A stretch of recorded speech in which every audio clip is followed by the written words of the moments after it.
bu Jesusi anu sude dege mai selas roha kumandoki sonang di iki aidang dito bu Jesusi toti nama ngajarian karben merlas ni roha sonang di iki dung jupang Yesus Tuhaki.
Horas bagi kita semua, saudara-saudara, marilah senantiasa bersyukur kepada Tuhan, sebab apa yang kita rasakan dan nikmati saat ini adalah anugerah-Nya. Dia memberi waktu dan tempat bagi kita. Dia juga memberi kesehatan sehingga kita boleh bertemu satu sama lain dalam rasa persaudaraan. Kiranya damai sejahtera Allah menyertai pengumuman peparan Raja Siagian Daud Boru ini dengan kasih dan sukacita. Mari muliakan Tuhan dan nyanyikan keselamatan yang telah diberikannya bagi kita. Kita bernyanyi dari buku Ende nomor 214 ayat 1 dan 2.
dalam nama Allah Bapa yang menciptakan langit dan bumi, dan di dalam nama Yesus Kristus yang telah menebus dosa kita, dan di dalam nama Roh Kudus yang senantiasa menyertai hidup kita. Amin. Aku mau bersyukur kepada Tuhan dengan segenap hatiku, dan aku mau menceritakan segala perbuatan-Mu yang ajaib. Betapa mulianya namamu di seluruh bumi, kerajaanmu yang menatap langit, dan seluruh makhluk. Marilah kita berdoa. Dalam nama anak-Mu Tuhan Yesus Kristus, kami memohon kepadamu ya Bapa yang Maha Mulia. Kami bersyukur atas segala pemberian-Mu yang baik dalam hidup kami. Kami datang untuk menyatukan hati melalui punguan peparan Raja Siagian Dok Boruna. Sudilah kiranya Engkau Tuhan menerima keberadaan kami dan kuduskanlah kami masing-masing agar hati, pikiran, dan perbuatan seturut kehendak-Mu. Dengan segala kerendahan hati kami meminta kepadamu, berilah hikmat kepada kami sehingga punguan peparan Raja Siagian Dok Boruna ini menjadi berkat bagi keluarga dan orang-orang di sekitar kami. Dalam hidup ini, biarlah Engkau yang kami sembah dan andalkan, agar kami beroleh selamat. Dalam Kristus Yesus kami berdoa. Amin. Hadirin duduk kembali. Kita bernyanyi dari Kidung Jemaat nomor 45 ayat 1 dan 2.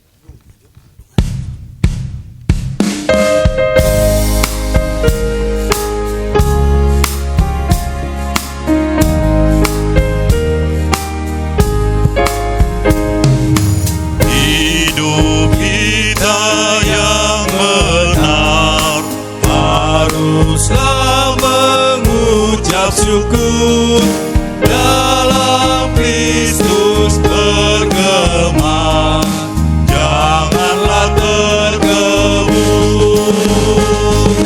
Dalam susah pun senang, dalam segala hal aku bermasmur dan ucap syukur, itu kehendaknya.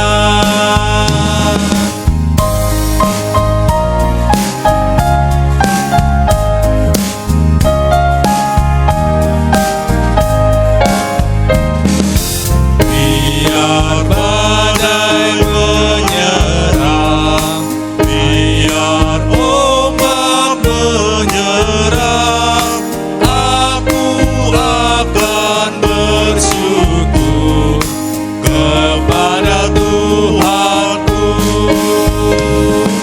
Dalam susah pun senang, dalam segala hal aku bermasmur dan ucap syukur, itu kehendaknya.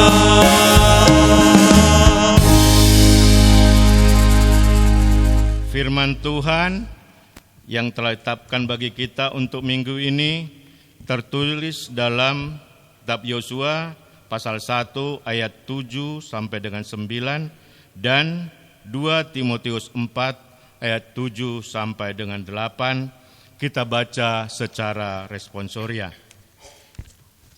Hanya kuatkan dan teguhkanlah hatimu dengan sungguh-sungguh.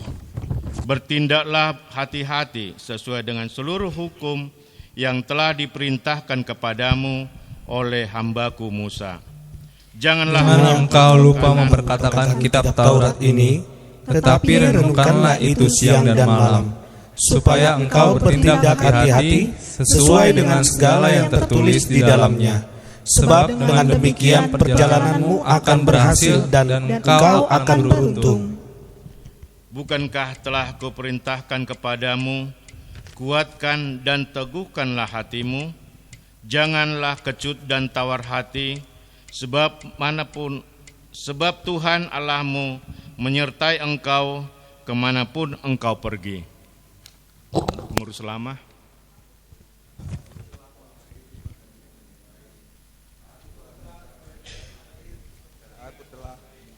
Aku telah mencapai. Pengurus baru. Aku telah mengakhiri pertandingan yang baik. Aku telah mencapai garis akhir dan aku telah memelihara iman.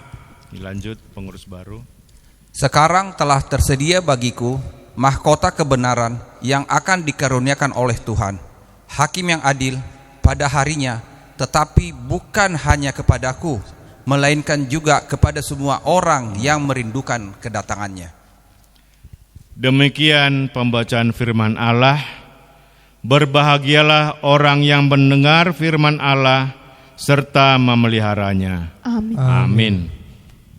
Kita puji Tuhan untuk menyambut khotbah. Kita bernyanyi dari Kidung Jemaat nomor 363 ayat 1 dan 2.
Tunduk kepala dan kita berdoa. Tuhan, Bapa kami yang bersemayam dalam sorga, kami datang menghampiri hadirat-Mu yang suci. Datanglah dekat di dalam ruangan ini, berbicaralah kepada hati nurani kami melalui firman Tuhan yang kami akan dengar pagi ini. Berikanlah roh kerendahan hati kepada kami, agar kami bukan cuma menjadi sekedar pendengar firman, tetapi menjadi pelaku firman. Dan kiranya firman-Mu pada pagi ini dapat memotivasi kehidupan kami untuk mengikat kasih persaudaraan kami, khususnya Poparan Siagian Dohot Boruna pada hari ini. Kami menyerahkan hidup kami dalam nama Yesus Tuhan dan Penebus kami. Amin. Shalom. Shalom. Horas madihita saluhutna. Terpujilah Tuhan yang sudah memberkati perjalanan kita dari rumah tiba dengan selamat dalam ruangan pertemuan di hotel ini, dan kita akan mengadakan acara khusus pelantikan dan sekaligus serah terima dari pengurus lama dari Poparan Siagian dan Boruna, dari pengurus lama kepada pengurus yang baru pada pagi ini. Namun sebelumnya kita perlu disirami dengan firman Tuhan. Dan saya mengucapkan banyak terima kasih kepada pengurus Punguan Siagian ini yang memberikan kepercayaan kepada saya untuk menyampaikan renungan dari firman Tuhan pada pagi ini. Pekabaran firman Tuhan pada pagi ini berjudul Hidup dalam Persatuan. Persatuan itu sangat penting. Tanpa persatuan, satu komunitas, satu punguan atau kelompok apapun akan menjadi rapuh tanpa persatuan. Persatuan harus dikejar, persatuan harus diperjuangkan. Dan persatuan harus dipertahankan untuk kebahagiaan dari kasih persaudaraan. Begitu juga dalam kehidupan rumah tangga, dalam kehidupan gereja, kasih persaudaraan itu harus dipertahankan di dalam jemaat. Paulus memberikan nasihat melalui suratan Rasul Paulus kepada jemaat Korintus untuk menjaga persatuan. Dan dalam 1 Korintus 1 ayat 10, Paulus memberikan nasihat kepada jemaat Korintus. Tetapi aku menasihatkan kamu saudara-saudara, demi nama Tuhan kita Yesus Kristus, supaya kamu seia sekata, jangan ada perpecahan di antara kamu, tetapi sebaliknya kamu harus erat bersatu sehati dan sepikiran. Kenapa Paulus memberikan nasihat ini kepada jemaat Korintus?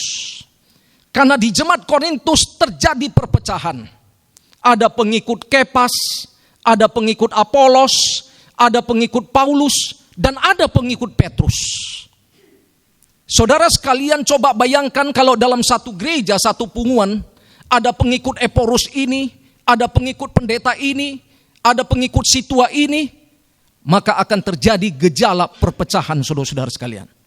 Dan ini adalah nasihat Paulus kepada jemaat Korintus pada waktu itu. Paulus mengatakan bahwa kepala daripada gereja bukan Apolos, bukan Kepas, bukan Petrus, bukan Paulus, bukan saya. Tapi kepala gereja adalah Yesus Kristus itu sendiri. Dan Paulus katakan, hendaklah kamu meneladani kehidupan Kristus. Hendaklah kamu seia sekata. Yesus sebagai kepala jemaat dan kamu adalah sebagai perempuan, sebagai anggota daripada jemaat. Dasar persatuan adalah Kristus. Dan jemaat harus meneladani kehidupan Kristus. Kalau kita mempelajari di dalam Alkitab, dalam kitab Kisah Para Rasul pasal yang kedua, mengenai ciri-ciri gereja yang mula-mula. Dan gereja yang mula-mula ini memiliki persatuan yang sangat kuat. Mereka memiliki kehidupan gereja di mana mereka sering bertemu, sering bertekun, sehati sepikiran, saling memecahkan roti, sering mengadakan ibadah, memuji dan memuliakan Tuhan, dan saling mengasihi. Apa yang dilakukan gereja yang mula-mula? Dalam Kisah 2 ayat 46 dan 47. Dengan bertekun, dengan sehati, mereka berkumpul tiap-tiap hari dalam bait Allah. Mereka memecahkan roti di rumah masing-masing secara bergilir. Makan bersama-sama dengan gembira dan dengan tulus hati sambil memuji Allah. Dan mereka disukai oleh banyak orang. Dan bayangkan kata Alkitab, tiap-tiap hari jumlah mereka terus bertambah. Kenapa? Karena mereka bersatu di dalam Tuhan. Amin.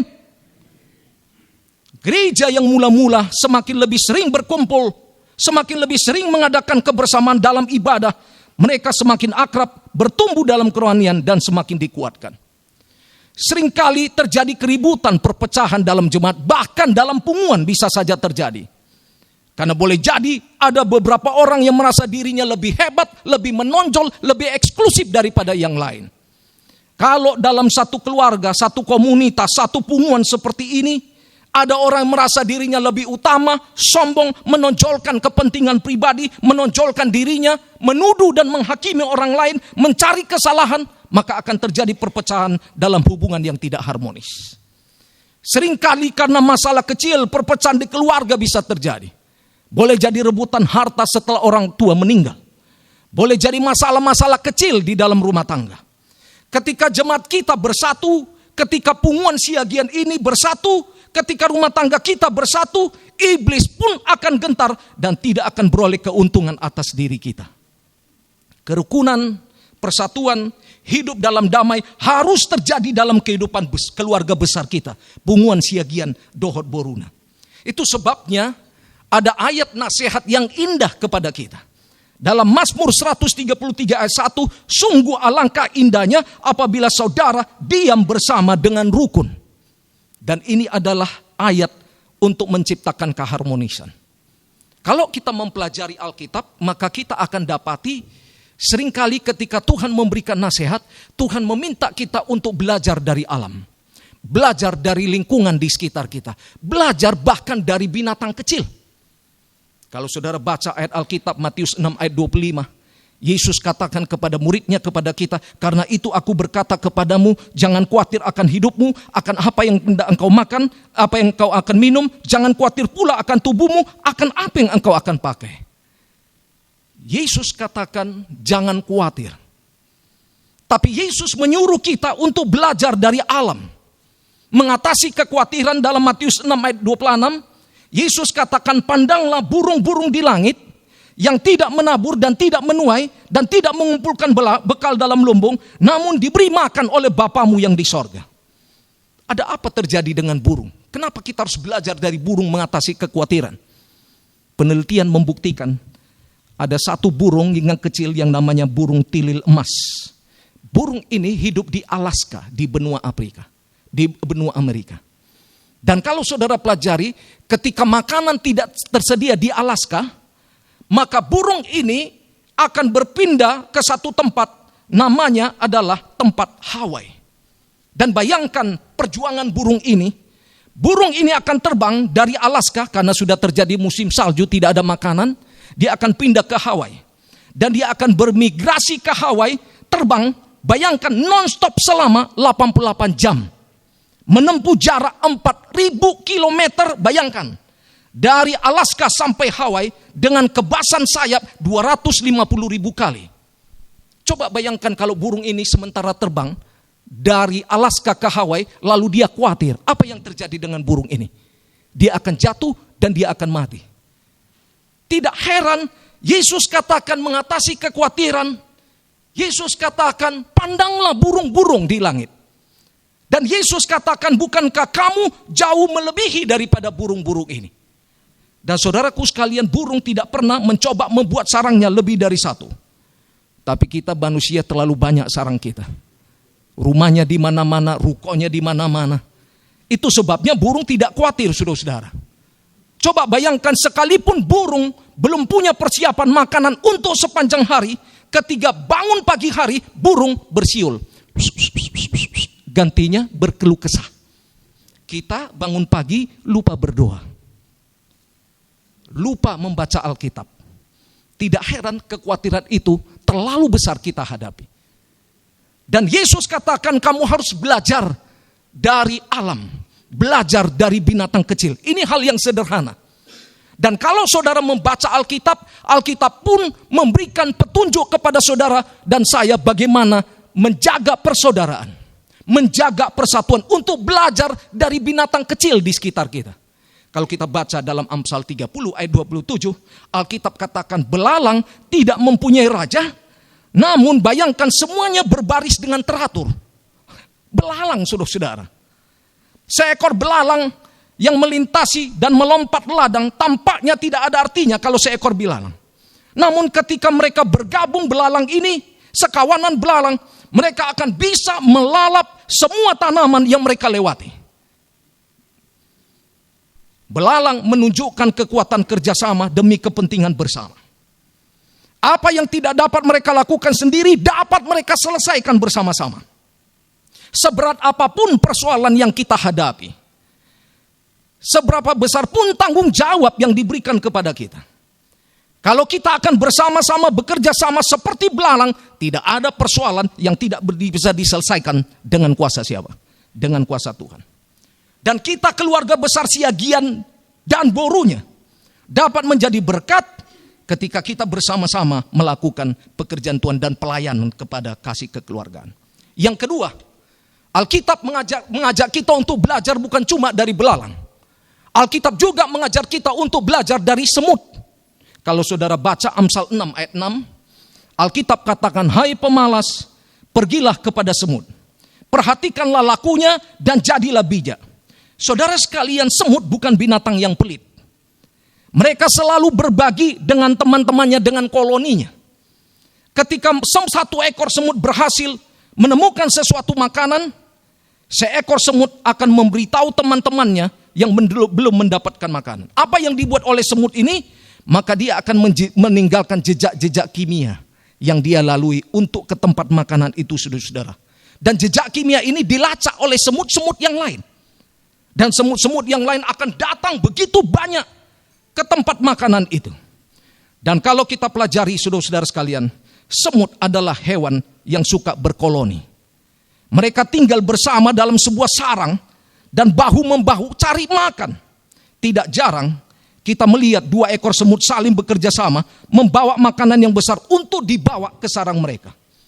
Dari sini kita dapat belajar ketika kita suka berbagi dalam kasih persaudaraan, dalam kekeluargaan kita, dalam punguan besar siagian ini, maka kita akan dapat berbagi suka dan duka, saling menguatkan, tolong menolong untuk mencapai tujuan dan keberhasilan. Itu sebabnya kalau saudara perhatikan ayat tema kita di sini dalam Galatia 6 ayat 2. Bertolong-tolongalah menanggung bebanmu, demikianlah kamu memenuhi hukum Kristus. Dan bayangkan semut, mereka bertolong-tolongan untuk mendapatkan makanan. Dan yang terakhir, Alkitab meminta kita juga untuk belajar dari binatang kecil merpati. Kalau saudara baca Matius 10 ayat 16, ini ayat hafalan saya sejak kecil. Ayat ini mengatakan, lihatlah aku mengutus kamu seperti domba ke tengah-tengah serigala, sebab itu hendaklah kamu cerdik seperti ular dan tulus seperti merpati. Burung merpati, kalau kita pelajari, adalah burung yang seringkali dijadikan lambang cinta dalam pernikahan. Itu sebabnya seringkali kalau ada undangan-undangan pernikahan, logonya adalah apa? Love, yaitu burung apa? Burung merpati, saudara-saudara sekalian. Merpati ini adalah sebagai lambang daripada kesetiaan. Burung merpati biasanya adalah burung yang setia terhadap pasangannya. Berbeda dengan hewan yang lain atau burung-burung yang lain yang suka berganti-ganti pasangan. Tapi saudaraku sekalian, burung merpati adalah burung yang setia kepada pasangannya. Dan burung merpati biasanya pasangannya satu untuk seumur hidup. Itulah alasannya mengapa kerap kali burung merpati dijadikan lambang kesetiaan dalam hubungan. Kalau suami dan istri setia di dalam Tuhan. Kalau kita punguan daripada siagian dan burunya ini setia kepada Tuhan. Jangan lupa Alkitab menggambarkan hubungan antara Tuhan dengan umatnya seperti hubungan mempelai pengantin pria dan wanita. Dan Yesus adalah mempelai pria. Ketika dia datang untuk kedua kalinya, maka kita adalah perempuan yang dilambangkan gereja untuk menyambut kedatangan Yesus yang kedua kali. Dengarkan, ketidaksetiaan kepada istri atau ketidaksetiaan kepada suami sama dengan ketidaksetiaan kepada siapa? Kepada Tuhan. Amin, saudara sekalian. Dan saudara sekalian, ketika sepasang burung merpati mau membuat sarang, apa yang terjadi? Sang jantan dan betina akan silih berganti mencari ranting untuk sarang bagi anak-anaknya yang akan lahir. Luar biasa, saudara-saudara. Jantan dan betina. Jika sang betina sedang mengerami, sang jantan dia akan berjaga di luar kandang. Jika sang betina kelelahan, sang jantan bergantian mengerami dan merawat anak mereka. Luar biasa. Burung merpati, saudara-saudara. Dan burung merpati ada satu kelebihannya. Kalau ayam dia punya empedu. Bagaimana rasa empedu itu? Pahit kan? Tapi burung merpati tidak mempunyai empedu, saudara-saudara. Dan kalau saudara pelajari, tidak heran. Boleh jadi karena burung merpati tidak mempunyai empedu, dia tidak menyimpan kepahitan dalam dirinya. Mungkin boleh jadi dia tidak menyimpan dendam dan kebencian. Saudara sekalian, jangan ada kebencian, sakit hati dan dendam, sebab ini membawa kepada perpecahan. Karena dalam proses pemilihan bisa saja terpilih pengurus yang baru, bisa saja dalam hati tidak bisa menerima. Tapi saudaraku sekalian, jangan simpan empedu di dalam diri kita. Dan itu akan membawa kepada perpecahan. Itu sebabnya burung merpati tidak ada menyimpan dendam dan benci. Karena tidak ada empedu dalam hatinya. Saya mau kasih ilustrasi. Mungkin masih ada sedikit waktu saya. Satu hari, pendeta John Wesley, pendiri gereja Metodis, dia bermimpi karena dia nyusun khotbah di atas mejanya. Dia tertidur. Pada waktu dia tertidur, saudara-saudara, dia bermimpi, dia dibawa ke pintu gerbang neraka. Lalu ada malaikat di sana yang menyambut. Kemudian Wesley ini tanya, siapa yang ada di neraka ini? Apa ada orang Kristen Katolik? Oh banyak katanya. Bagaimana dengan orang Kristen HKBP? Oh banyak katanya. Bagaimana dengan orang Kristen Advent? Oh banyak katanya. Bagaimana dengan orang Kristen pengikut daripada Calvinis dan John Wesley? Oh banyak. Lalu kemudian sesudah itu dalam mimpi itu, John Wesley dibawa ke satu tempat, ke pintu gerbang sorga. Pada waktu dibawa ke pintu gerbang sorga, dia bertemu dengan malaikat. Lalu dia tanya kepada malaikat sorga, apa ada di sini anggota gereja Kristen Katolik? Oh enggak ada katanya. Apa ada di sini anggota gereja Kristen Advent? Enggak ada. Oh, ada di sini anggota Gereja Kristen Karismatik, GBI, dan HKBP. Oh, enggak ada. Lalu siapa yang ada di sorga ini? Kemudian malaikat itu memberikan jawaban kepada John Wesley, yang ada di dalam sorga ini adalah mereka yang percaya kepada Yesus, yang terima Yesus, yang menerima, menghidupkan perintah dan ajaran Yesus. Amin, saudara-saudara. Saudara sekalian, kalau dalam pengumuman ini kita menonjolkan egosentris, ego itu mementingkan diri, tidak akan terjadi keharmonisan. Tapi kalau dalam pengumuman ini kita menonjolkan teosentris, teo artinya Tuhan, yang berpusat kepada Tuhan dan meneladani kehidupan Yesus, maka terjadi persatuan, keharmonisan, dan kedamaian dalam pengumuman ini. Bagian yang terakhir dari renungan ini, ada beberapa prinsip Alkitab bagaimana kita menjaga persatuan dan keharmonisan dan hubungan yang damai. 1 Petrus 3:8. Dan akhirnya hendaklah kamu seia, sekata, seperasaan, mengasihi saudara-saudara, penyayang dan rendah hati. Lalu ayat yang berikutnya, Yohanes 15 ayat 12. Inilah perintahku supaya kamu saling mengasihi. Seperti aku telah mengasihi kamu, peliharalah kasih persaudaraan. Galatia 6 ayat 2. Bertolong-tolonganlah menanggung bebanmu, demikianlah kamu memenuhi hukum Kristus. Roma 15 ayat 1.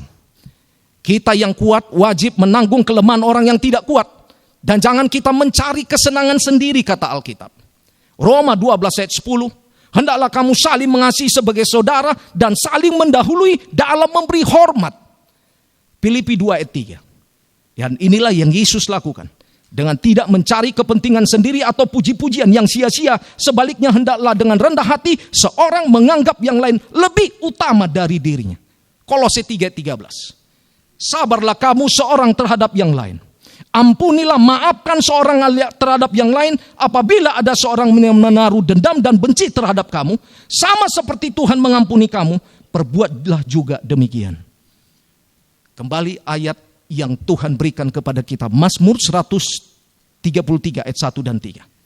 Alangkah baiknya dan indahnya apabila saudara-saudara diam bersama dengan rukun, sebab kesanalah Tuhan memerintahkan berkat untuk selama-lama. Kalau pengumuman ini kita hidup dengan rukun, harmonis, bersatu, tolong menolong, saling menanggung beban, kesanalah Tuhan memerintahkan berkat. Bayangkan kalau rumah tangga suami istri bertengkar, ribut terus, malaikat Tuhan pun akan meninggalkan tempat itu, saudara-saudara. Saudara sekalian, saya ingin memberikan ilustrasi yang terakhir untuk menutup renungan ini. Satu hari ada seorang kepala suku Indian di Amerika.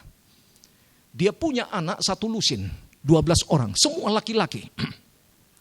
Akhirnya ke-12 anaknya ini sesudah dewasa menikah, membentuk rumah tangga, dan mereka berbagi tanah. Ada kelompok suku dari 12 ini. Sudah punya keturunan di tanah ini, kelompok dari yang anak pertama sampai terakhir, 12 kelompok. Nah rupanya musuh dari suku Indian ini seringkali menghancurkan kelompok ini. Mereka datang kepada satu kelompok dari 12 mereka bersaudara, hancur itu. Diambil hartanya, dibunuh istri dan anak-anak mereka. Lalu musuh datang juga kepada kelompok yang lain. Dan mereka kalang kabut menghadapi musuh. Kemudian 12 anak dari kepala suku ini datang kepada bapaknya kepala suku. Pak, apa yang kami harus lakukan untuk menghadapi musuh yang datang? Kami tidak sanggup mengatasi musuh. Saudara tahu apa yang dikatakan bapak itu? Coba kamu ambil masing-masing dari 12 orang 10 bambu. Masing-masing ambil 1 bambu. Lalu setelah mereka pegang satu-satu bambu ini, tolong patahkan. Tak, langsung patah ini bambu. Lalu sesudah itu, bapak ini, kepala suku ini katakan kepada ke-12 anaknya, tolong ambil lagi bambu yang cukup tebal. 12 bambu masing-masing 1, tolong satukan bambu itu. Dan pada waktu disatukan, coba kamu pegang sebelah kiri 12 anak saya, dan sebelah kanan 6 dan 6, totalnya 2. Coba patahkan bambu. Pada waktu mereka patahkan sekuat tenaga, bambu itu tidak patah, saudara-saudara. Lalu kepala suku ini katakan kepada anaknya, ini adalah pelajaran penting. Ketika kalian tidak bersatu, maka musuh akan mengambil keuntungan, mencerai beraikan kalian. Tapi ketika kalian bersatu, maka musuh tidak akan berhasil untuk menghancurkan kalian. Saudara sekalian, persatuan, keharmonisan, kerukunan, kebersamaan, kedamaian, kita harus kejar dalam punguan ini. Sesuatu yang harus kita perjuangkan, sesuatu yang harus dipertahankan dalam punguan ini. Dan saya pikir inilah tugas utama dari kepemimpinan punguan Siagian Dohot Boruna yang akan dilanjutkan oleh pengurus dari pengurus lama kepada pengurus yang baru dalam acara serah terima ini. Tuhan memberkati. Amin.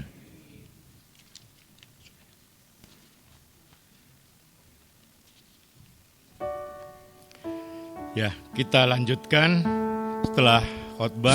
Terima kasih atas khotbah yang telah disampaikan yang begitu menarik, dan untuk persatuan kita Punguan Peparan Raja Siagian Dohot Boruna se-Jabodetabek. Kita bernyanyi dari Kidung Jemaat nomor 407 ayat 1 dan 2.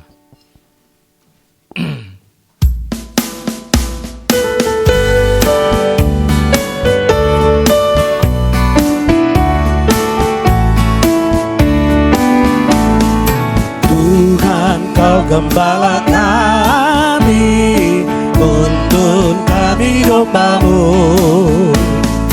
Berilah kami menikmati nikmat pengorbanan-Mu. Tuhan Yesus Juru Selamat, kami ini milik-Mu. Tuhan Yesus Juru Selamat, kami ini milik-Mu.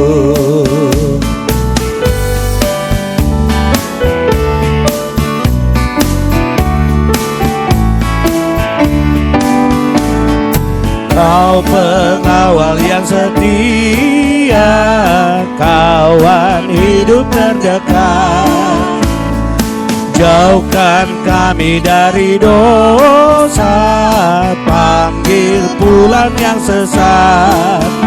Tuhan Yesus Juru Selamat, kami mohon beri berkat. Tuhan Yesus Juru Selamat, kami mohon beri berkat. Kami persilakan doa syafaat yang akan disampaikan oleh Amang Kitab Siagian. Mari kita satu dalam doa.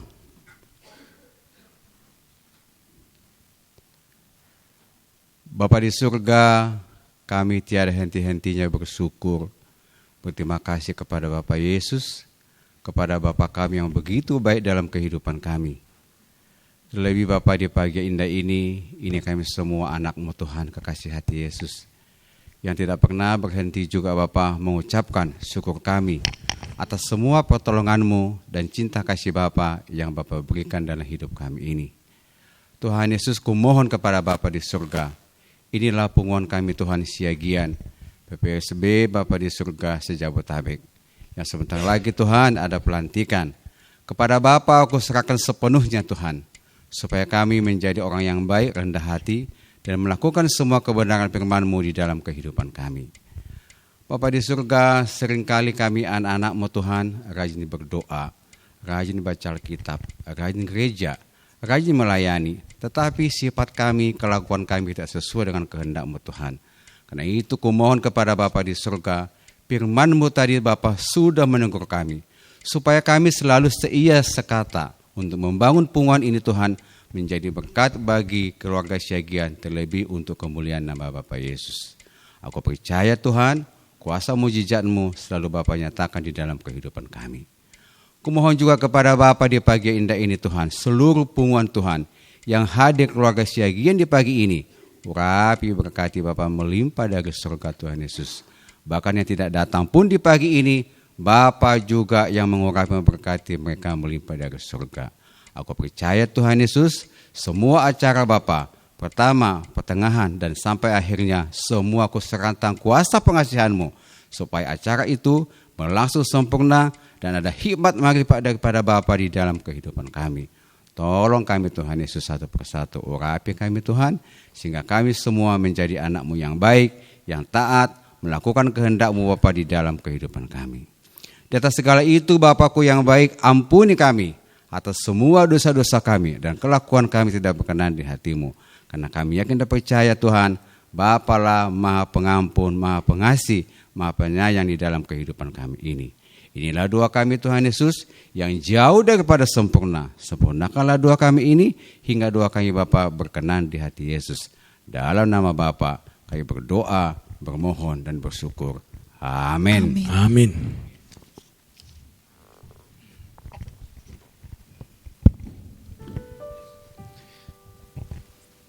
Kita persiapkan untuk persembahan sambil kita bernyanyi dari buku ND nomor 792 ayat 1, 2, dan 3.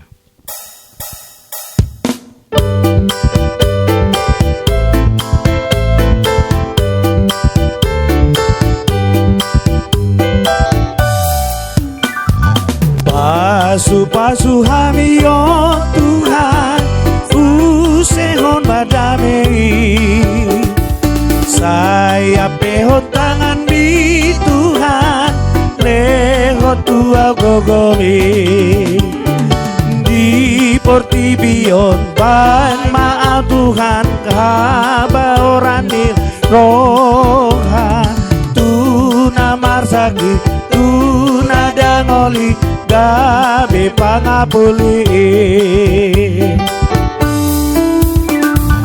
Pasu-pasu hani oh Tuhan, usehon adamemi. Saya pehot tangan di Tuhan, lehot tua gogomi.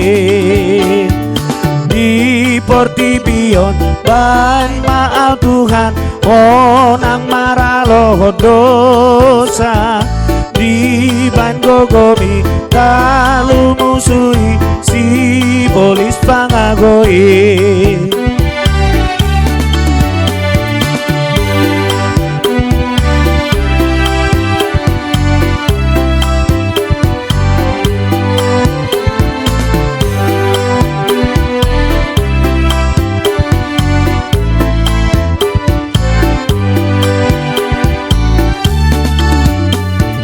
Pasu-pasu hami oh Tuhan, saya usehot damemi. Saya pehot tangan di Tuhan, lehot tua gogomi. Di portibion ban maaf Tuhan, si patu pahadameon. Ban mahatami sartu rohani, nama si hosomani. Pasu-pasu hami oh Tuhan, sayu sehot damemi. Saya pehot tangan di Tuhan, lehot tua gogomi.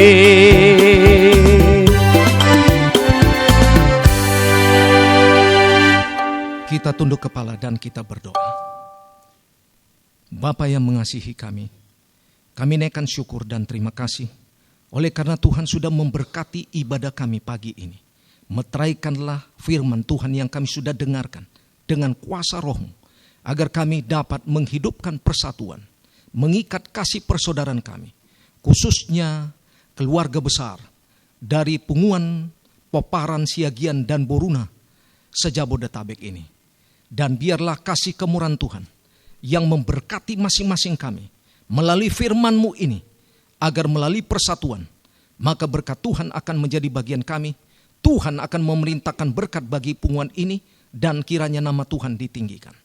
Oh Bapa, ketika hamba-Mu menompangkan tangan kepada umat Tuhan, kepada anggota keluarga besar Punguan, Siagian, dan Borunya pada saat ini, kiranya tangan yang tidak kelihatan itu, tangan kealahan, tangan Allah Bapa, tangan Allah Anak, dan tangan daripada Roh Kudus-Mu memberkati dan melindungi Engkau. Tuhan kiranya menghadapkan wajahnya dan memberikan damai sejahtera kepadamu. Tuhan kiranya menyinari engkau dengan kasih-Nya dan memberikan kasih karunia kepadamu. Diberkatilah pekerjaanmu, Diberkatilah rumah tanggamu. Diberkatilah jemaat di mana engkau berbakti. Dan diberkatilah keluarga besar dari Punguan, Siagian, dan Boruna pada saat ini. Kiranya kasih dari Allah Bapa, kasih daripada Yesus Kristus dan persekutuan Roh Kudus memberkati persembahan yang kami sudah kumpulkan. Dan kiranya persembahan ini dapat mendukung pekerjaan Tuhan, mendukung kasih persaudaraan dalam punguan ini. Lebih daripada itu, kami mau mempersembahkan diri kami sebagai persembahan yang kudus, karena itulah ibadah kami yang sejati. Jadilah kehendak-Mu, kiranya berkat Tuhan akan menyertai pertemuan ini sampai akhirnya berakhir. Dan kiranya nama Tuhan yang ditinggikan. Kami sembahkan doa ini dalam nama Yesus Tuhan dan penebus kami. Amin. Amin.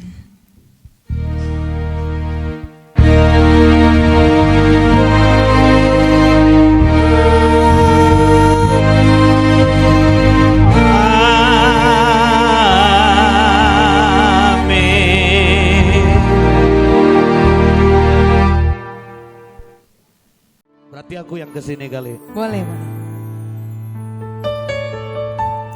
Dangalani hagogo. Parto Pak Juita.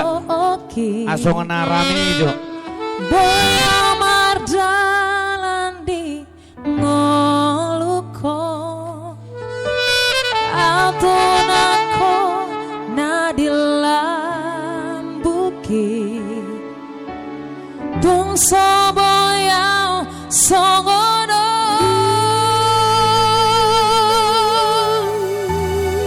Hodo hagogo. Manukol dia Hubereng bohilas martangiangan Mangidopan ngurupi dia Sai tiop tangaku Sai togu maaf Ai hodo Tuhan Pargogo dia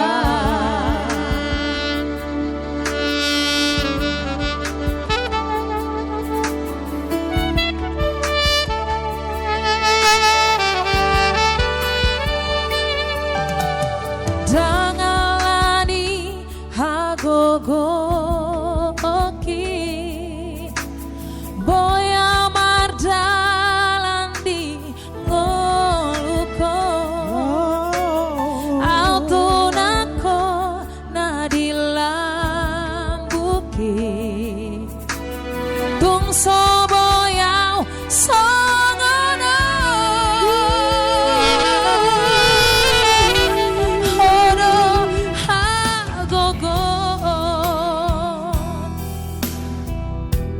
Manukol diau Hubereng bohilas martagiangan Mangidopan ngurupi diau Sai tiop tangaku Sai togu maaf Ai hodo Tuhan Pargogo dia Hubereng bohilas martagiangan Mangidopan ngurupi dia Sai tiop tangaku Sai togu maaf Ai hodo Tuhan Pargogo dia